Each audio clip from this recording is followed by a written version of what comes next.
Assalamualaikum warahmatullahi wabarakatuh. Jumpa lagi bersama Kandang Java.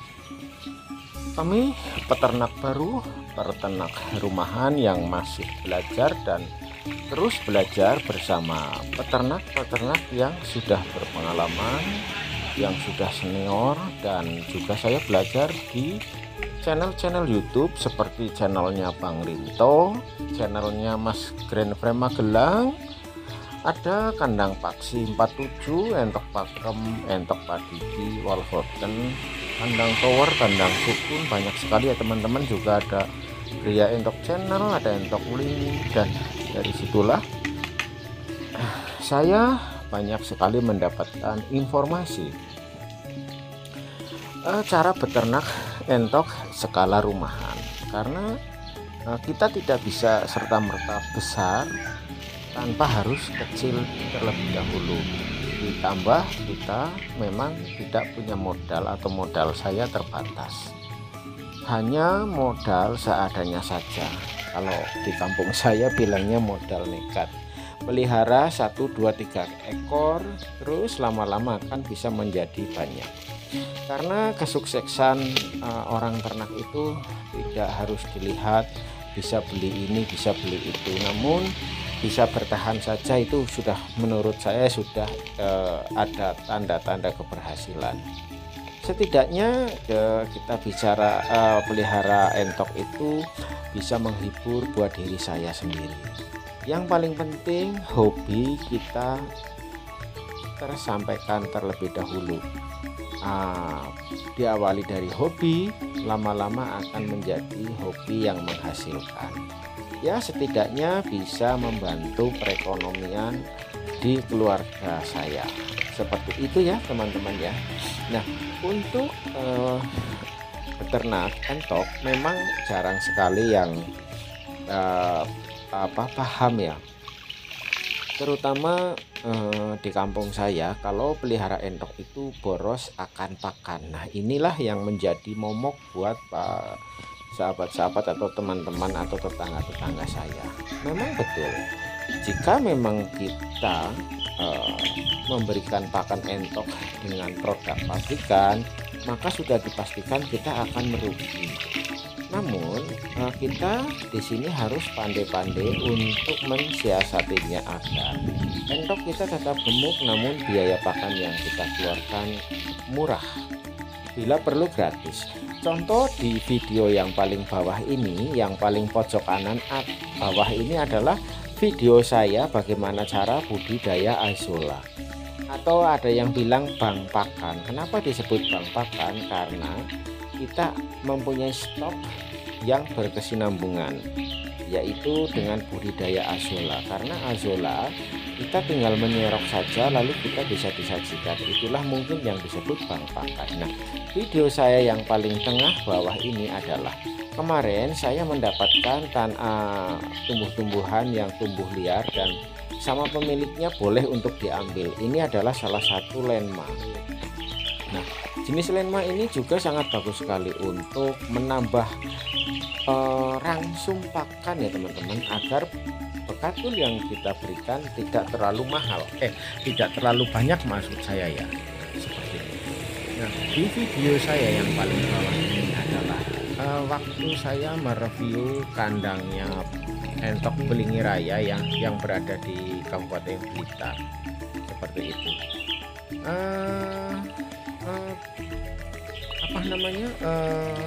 Untuk memberikan pakan, usahakan rutin ya teman-teman. Rutin dalam arti jika pagi ya pagi, jika sore ya sore, atau siang.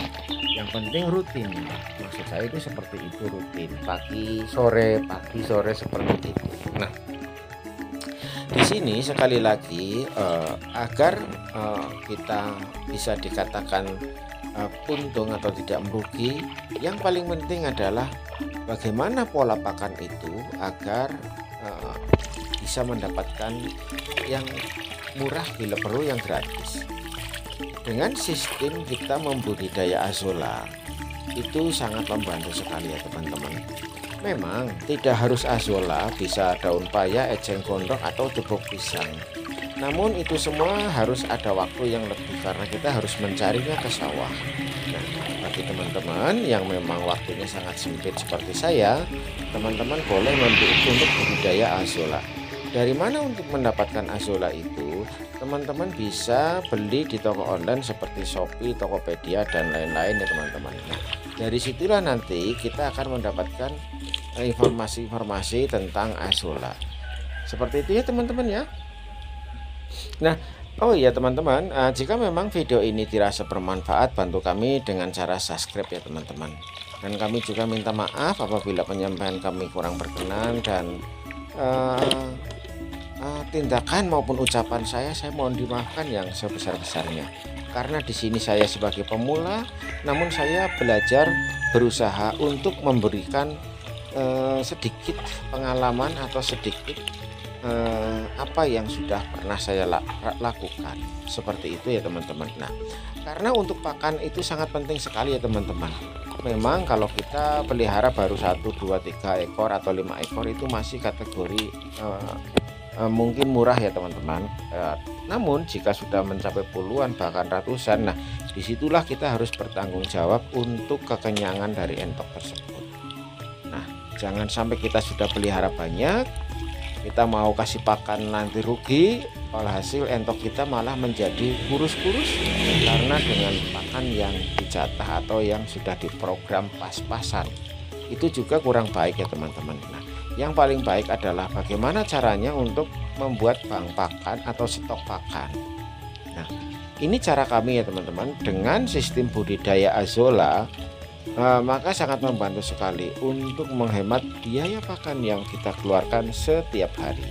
Seperti itu ya teman-teman. Nah, insya Allah nanti di video-video saya akan merekomendasikan atau saya akan membuat video bagaimana cara penjualannya, karena itu sangat penting ya teman-teman. Penjualan entok itu sangat penting karena buat apa kita pelihara entok banyak namun kita tidak bisa menjual. Nah, trik untuk menjual adalah kita harus pandai-pandai atau bisa-bisa untuk memberikan atau mencari informasi, baik nomor telepon, Facebook, atau kita mau ya seperti itu ya teman-teman. Jika kita sudah punya nomor telepon para pedagang, maka tidak ada kesulitan lagi kita untuk menjualnya. Sangat gampang dan sangat mudah kok, tinggal telepon saja maka mereka nanti akan datang ya teman-teman. Jadi kita tidak usah membawa ke pasar. Dan juga teman-teman bisa jual melalui Facebook maupun grup-grup WA seperti itu. Nah, mudah-mudahan video yang kami sajikan ini bermanfaat. Videonya yang acak-acakan, videonya yang seperti inilah yang kami bisa ya teman-teman. Jadi apabila memang ada hal-hal yang kurang nyaman dalam pembuatan video ini, maka kami minta maaf yang sebesar-besarnya ya, seperti ini. Nah, untuk budidaya entok ada entok pedaging, ada entok rambon, ada entok jumbo. Bedanya apa sih? Nah, kalau entok pedaging biasanya tidak mengandalkan bulu, yang penting gemuk seperti itu. Nah, untuk kita pelihara entok rambon seperti ini ya, ini adalah ada anakan-anakan entok rambon, masih kita bisa jual ke penghobi. Nah, jika kita jual ke penghobi maka harganya sedikit lebih tinggi daripada kita menjualnya ke pasar seperti halnya entok lokal. Nah, untuk entok jumbo sendiri bagaimana? Untuk entok jumbo juga bisa ya teman-teman, bisa kita upload di Facebook maupun grup-grup WA. Nah, untuk pakan udah, untuk penjualan udah. Untuk pakan selain menggunakan campuran langsung, baiknya kita kasih pur sedikit agar makanan yang kita sajikan ini merangsang untuk dimakan sama unggas-unggas kita. Nah, seperti itu. Seperti ini contohnya, ditaburkan pur untuk beberapa gegam ataupun jagung. Kalau saya memakai pur 511 ya teman-teman, menggunakan pur 511.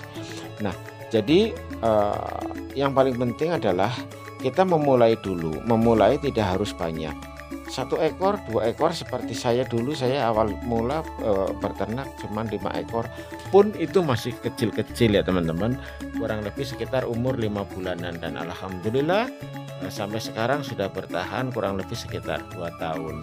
Tidak banyak namun cukuplah untuk sekedar hiburan-hiburan, ataupun setidaknya apabila anak-anak kami butuh telur, butuh kepengen daging, kita tinggal motong saja. Seperti itu. Oke, sekali lagi terima kasih banyak atas support dan dukungannya. Kami pemula, kami masih belajar, dan kami akan terus memberikan informasi-informasi tentang entok-entok. Nanti di deskripsi ada nomor WA kami yang bisa dihubungi barangkali teman-teman berminat untuk mencari peliharaan. Silahkan nanti hubungi saja di WA kami. Mungkin itu ya teman-teman, dari Kota Malang, Kandang Jawa pamit undur diri. Wabillahi taufiq wa hidayah. Wassalamualaikum warahmatullahi wabarakatuh.